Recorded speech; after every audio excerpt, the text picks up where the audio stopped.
Bonjour chers amis, je suis particulièrement heureuse de vous retrouver et de pouvoir partager ce moment spécial avec vous. Quel privilège nous avons d'appartenir à cette famille et de partager les promesses bibliques en dépit de cette distanciation sociale. Nous abordons la 4e semaine des 100 jours de prière et j'espère que vous tenez bon malgré la contrainte du confinement. Ce programme de la conférence générale, commencé le 27 mars dernier, vous est proposé par Espérance TV Interamérica en partenariat avec l'Institut de la Voix de l'Espérance. La thématique de la semaine est « Venez, reposez-vous un peu ». Alors, au cours de cette semaine, nous prendrons le temps de venir au pied du Maître. Aujourd'hui, sabbat 18 avril, 23e jour de prière. Le sujet est le suivant, soutenu par la parole. Notre texte de réflexion se trouve dans le livre des psaumes, au chapitre 55 et au verset 23 que je vous invite à lire avec moi. Psaume 55, verset 23, dit ceci. « Remets ton sort à l'Éternel, et il te soutiendra. Il ne laissera jamais chanceler le juste. » Quelle parole d'encouragement!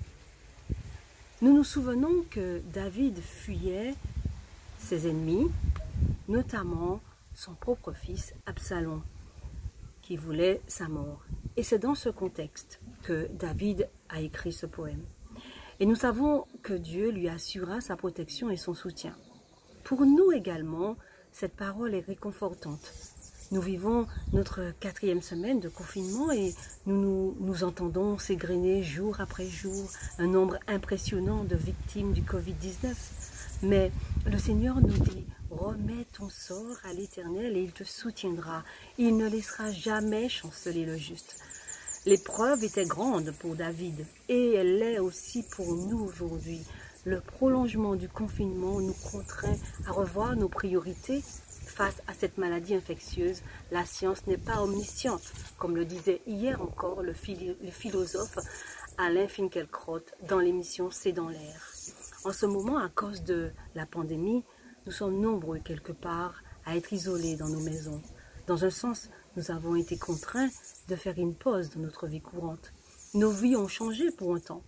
Profitons donc de ce lieu désert pour nous reposer. Tendons l'oreille pour entendre son murmure doux et léger, comme le fit Élie dans 1 Roi 19:12. Et laissons de côté les bruits assourdissants des tempêtes. Mettons-nous à l'écart pour mieux le connaître, alors que la vie nous contraint de nous retirer et de faire une pause. Nous pourrions réfléchir aux questions suivantes. Comment expliquer que Dieu fasse grandir votre foi et vous éprouve? Quelles sont vos promesses bibliques préférées que vous réclamez lorsque vous luttez? Cette semaine, comme défi à relever, pourquoi ne pas trouver un nouveau verset biblique qui vous encourage? Et à ce moment-là, mémorisez-le. Ensuite, partagez-le avec quelqu'un qui a besoin d'encouragement. Je vous laisse avec ces paroles écrites au début du siècle dernier par Madame Ellen G. White, qui s'adressait dans une lettre à ses collègues. Et elle disait ceci. « Mes chers collègues, que votre courage ne faiblisse pas. Dieu éprouve votre foi. Le chrétien trouve toujours une aide puissante dans le Seigneur. Lorsque dans vos efforts sincères, vous faites une pause parce que vous êtes incapable d'obtenir l'aide nécessaire, remettez votre sort à l'Éternel. Contentez-vous de le lui laisser, convaincu qu'il est fidèle à sa promesse. Que fera-t-il et comment aidera-t-il? Nous l'ignorons, mais tout ce que nous savons, c'est que le Seigneur ne fera jamais défaut à ceux qui mettent en lui leur confiance. Quand il aura pleinement éprouvé la valeur de ses ouvriers, il les fera sortir raffinés comme l'or éprouvé par le feu. Alors, au-delà des nouvelles entendues encore cette semaine, nous pouvons apprécier le sujet de gratitude suivant. Les premières prévisions concernant le taux de mortalité massive aux États-Unis à la suite du Covid-19 commencent doucement à se réduire. La pandémie continue également à ralentir dans toute l'Europe, Dieu merci, notamment en Italie, en Espagne, en France aussi.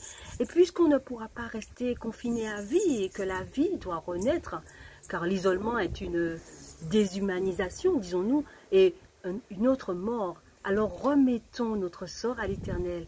Et c'est pour cela que nous continuerons à intercéder auprès de notre Dieu pour avoir la lumière, pour voir la lumière poindre au bout du tunnel. Nous prierons pour les personnels de santé qui sont en première ligne, qui continuent à lutter contre cette pandémie, pour leur sécurité sanitaire et pour leur sécurité physique face aux personnes irrationnelles. Nous allons aussi prier pour un équilibre entre le confinement de la population mondiale et l'ouverture de l'économie et des activités au moment propice, aussitôt que les conditions seront sûres, afin que l'économie et les entreprises ne soient pas complètement détruites. Prions aussi pour les nombreuses organisations et petites entreprises qui souffrent financièrement de la fermeture. Prions pour que les autorités trouvent des moyens de soutenir les petites entreprises afin qu'elles ne sombrent pas. Intercédons pour les femmes et les enfants qui vivent dans des milieux dangereux et qui ont besoin de protection.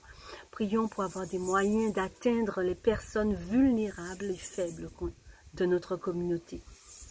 Enfin, prions pour ceux qui travaillent dans les banques, les épiceries, les stations-service, les centres commerciaux et les entreprises essentielles. Prions pour qu'ils soient protégés contre le coronavirus, car ils sont au service de nombreuses personnes. Alors, je vous propose de prier ensemble. Notre Père qui est dans les cieux, nous te prions pour que tu bénisses chacune des personnes qui en ce moment tournent sa face vers toi et te prient. Nous te demandons de résoudre les problèmes que nous rencontrons maintenant selon ta sainte volonté. Et nous te prions de prendre soin de ceux qui sont dans le désespoir. Bénis chaque membre de nos familles respectives. Préserve-nous du mal, guide nos pas et nos jours. Ce sont les grâces que nous te demandons au nom de ton Fils Jésus et pour ta gloire éternelle. Chers amis, nous vous disons à très bientôt.